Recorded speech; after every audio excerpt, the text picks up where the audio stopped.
In today's video, I'm going to teach you how to set an out-of-office message in the new Outlook. This is a great way to ensure that anyone trying to reach you knows when you're unavailable and when they can expect a response. Let's dive right in.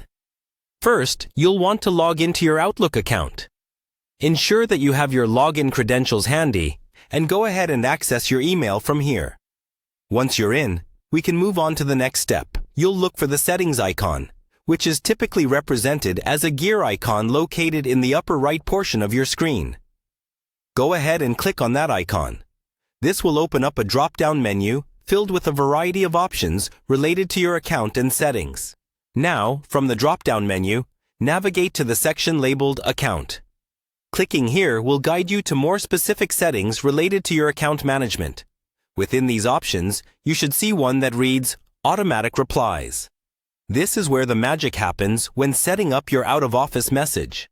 Select this option, and you'll be directed to the Automatic Replies screen. Once you're on the Automatic Replies page, you'll see an option to toggle Automatic Replies on. By default, it might be set to off, so make sure to switch this on. This is crucial, as it activates the function that will automatically send out your chosen message while you're away. With the feature turned on, the next step is to set a specific date range for your out-of-office replies. This is particularly useful if you know the exact days you will be unavailable. You can select a start date and an end date according to your schedule, which ensures that your messages are sent only during the period you're gone.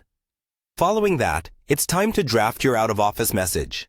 Think of it as a mini communication to your contacts that lets them know you're not available, but will respond as soon as you return. Make sure your message is clear, courteous, and includes any necessary information, like alternative contacts or other instructions if your absence is prolonged. Finally, once you've input your dates and typed up your message, don't forget to save your changes. Look for the Save button, typically located towards the bottom of your screen, and click it. Saving ensures your settings are applied and that your out-of-office message will function as intended. And there you have it. You've successfully set your out-of-office message in Outlook.